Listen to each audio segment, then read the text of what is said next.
स्वागत है आपका श्लोक नंबर 21 अध्याय दूसरा। तो ये जो श्लोक है इसका संबंध है पिछले वाले श्लोकों के साथ भी, ठीक है। तो उन्हीं को हम कंटिन्यू कर रहे हैं यहाँ पर, यानी कि भगवान श्री कृष्ण कंटिन्यू कर रहे हैं। इस श्लोक से जो पिछले वाला श्लोक था वहाँ पर भगवान श्री कृष्ण ने शरीर और शरीरी के बारे में बताया था। अब उसी बात को यहाँ पर आगे कंटिन्यू करते हुए भगवान श्री कृष्ण इस श्लोक की बात कर रहे हैं। यानी कि अगर इस श्लोक को ठीक से समझना है तो इससे संबंधित जो पिछले वाले श्लोक हैं उनको भी समझना जरूरी है, क्योंकि वही बात यहाँ पर कैरी फॉरवर्ड हो रही है, ठीक है। तो एक एक श्लोक करके यहाँ पर आगे बढ़ा जा रहा है, ठीक है। तो चलिए हम समझते हैं हमारे इस श्लोक को। तो 19वें श्लोक में भगवान श्री कृष्ण ने बताया था कि जो शरीरी है वो तो मरता नहीं और ना ही उसको कोई मार सकता है, ठीक है। तो 19वें श्लोक में भगवान श्री कृष्ण ने बताया था कि शरीर ना तो मरता है ना तो मारता है, ठीक है।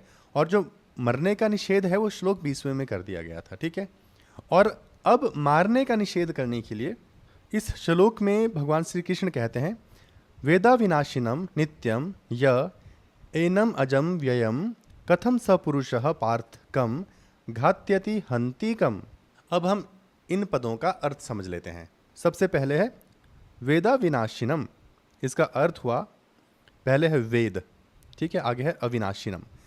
मतलब वेद का मतलब जो जानता है, ठीक है, जो यहाँ यूज़ नहीं किया लेकिन हम इसको पढ़ेंगे ऐसे कि जो जानता है, अविनाशी, आगे है अविनाशी, जो अविनाशी को जानता है, ठीक है। नित्यम, जो नित्य है, य, जो, ठीक है, तो ये आ गया जो यहाँ पर, ठीक है।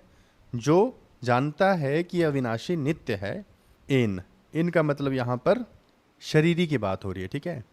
अजम अव्ययम, मतलब जो पैदा नहीं होता और जिसका व्यय नहीं होता, मतलब जो खर्च नहीं होता या क्षय जिसका नहीं होता। आगे है कथम, कैसे, स पुरुषः, वो पुरुष, पार्थे अर्जुन, कम घात्यति, किसको मरवाए, हंति कम, और किसको मारे। तो अब हम समझते हैं इसकी व्याख्या को, ठीक। तो इसका जो पद है वहाँ से शुरू करेंगे, पहली लाइन से, वेदा विनाशिनम। तो वेद अविनाशिनम, ठीक है, जो जानता है इस अविनाशी को, जो नित्य है, जो अमर है और जो व्यय नहीं होता है, ठीक है। क्या मतलब हुआ इस बात का कि जो इस बात को जानता है कि जो शरीरी है ये अविनाशी है, यानी कि ये मरता नहीं है। फिर वही बात आ गई जो हमने पिछले श्लोक में समझा था कि ये अविनाशी जन्मा ही नहीं है, इसलिए ये मरता नहीं है, ये शरीरी है। और ये क्या है, नित्य है, ठीक है, जो सदा रहता है। नित्य का मतलब ही है जो मरता नहीं है।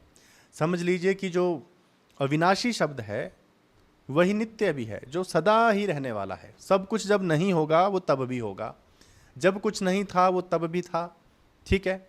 वो है ही है, मतलब उसका कभी अभाव नहीं होता, उसका हमेशा भाव रहता है, मतलब वो सदा ही रहता है, ठीक। तो जो ये जान लेता है, ठीक है, कि ये क्षय नहीं होता। अब क्षय माने क्या, क्षय मतलब जो घटता नहीं है, ठीक है। अब ये क्यों कहा जा रहा है यहाँ पे जिसका क्षय नहीं होता है, यहाँ पर ना बड़ी ही एक तुलनात्मक तरीके से बात हो रही है। जब हम ये कहते हैं कि उसका क्षय नहीं होता तो इसका मतलब है किसी चीज़ का क्षय होता है। अगर वो नहीं बदलता तो कुछ है जो बदलता है, ठीक है। हमेशा बात दो ही तत्वों की होती है, सत्य की और असत्य की, ठीक है, आत्मा की और प्रकृति की, ठीक। आत्मा शरीरी की और प्रकृति मतलब शरीर की। तो जब ये कहा जा रहा है कि वो बदलता नहीं, नित्य है, तो हम उसका मतलब दूसरी तरफ भी निकाल के रखेंगे कि जो बदलता है और जो मर जाता है, जो नित्य नहीं है, ठीक है। और अगर असत की बात हो रही है कि परिवर्तनशील है तो उसके साथ साथ ये मतलब भी समझते रहो कि वो नित्य है और अपरिवर्तनशील है, ठीक है। तो यहाँ पर उल्टा कहकर दूसरी बात के ऊपर भी प्रकाश डाला जा रहा है, इस तरह से यहाँ समझाया जाता है। और ईश्वर को यानी कि परमात्मा को समझने का ये सिद्धांत है उपनिषद का, ठीक है, जिसको नैति नैति भी कहते हैं। हम समझेंगे उसके बारे में भी आगे, ठीक है। तो यहाँ पर कहा गया कि जिसका व्यय नहीं होता, जो खर्च नहीं होता। तो हमारा ध्यान चला गया प्रकृति के ऊपर कि अच्छा ये तो बदल रही है, हम तो बदल रहे हैं और वो बदल नहीं रहा। उद्देश्य ये है कि ये समझना कि हम और वो एक सत्ता नहीं है, अलग हैं, ठीक है। हम वो नहीं हैं जो हम खुद को समझ रहे हैं, हम स्वयं हैं, मैं नहीं है। मैं मतलब अहंकार, ये शरीर का जो अभिमान है वही मैं है, लेकिन हम क्या हैं? स्वयं। तो यहाँ पर स्वयं जब कहा जा रहा है तो स्वयं मतलब जो प्रकाशित है। अगर वो प्रकाशित नहीं तो स्वयं भी फिर हम खुद को ही बोल रहे हैं, अपनी ही बात कर रहे हैं। ठीक है, तो इतना समझ में आ गया। अब अगली लाइन में कहा जा रहा है कि ऐसा पुरुष, ठीक है, कथम यहां से शुरू हुआ ना, ऐसा पुरुष कैसे किसी को मरवाए और कैसे मारे। और अर्जुन को कह रहे हैं कृष्ण यहाँ पे कि हे पार्थ, ऐसा व्यक्ति जिसने मान लो ये समझ लिया कि कोई ऐसा तत्व है जो कभी पैदा भी नहीं हुआ और ना कभी मरेगा। सबसे बड़ी बात है कि उसको तो हम बुद्धि से ही नहीं समझ सकते, ठीक है, तो उसको कोई फिर कैसे मारेगा और कैसे मरवाएगा भी?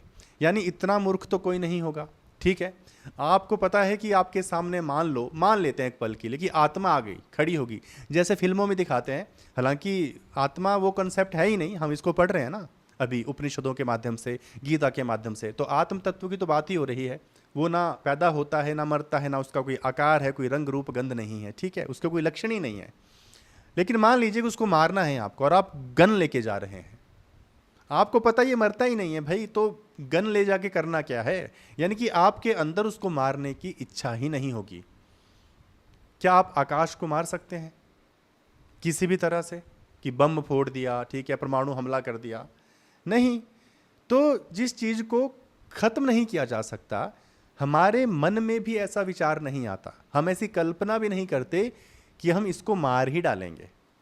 शरीर को मारने की कल्पना कर सकते हैं, किसी व्यक्ति को मारने की कल्पना कर सकते हैं, किसी वस्तु को ध्वस्त करने की कल्पना की जा सकती है, लेकिन ऐसे को जिसका स्पष्ट हो चुका, जिसको एक ज्ञान हो चुका, यहाँ पर किसकी बात हो रही है? जो ज्ञानी है, जिसके पास विद्या है। विद्या बोले तो जिसको पता है सत्य क्या है और असत्य क्या है, इन दोनों का जो भेद है, जो जान गया, ठीक है, फिर उसने आत्म साक्षात्कार कर लिया, परमात्मा के उस स्वरूप को जान लिया। ठीक है, तो ऐसा व्यक्ति किसको मारेगा और किसको मरवाएगा?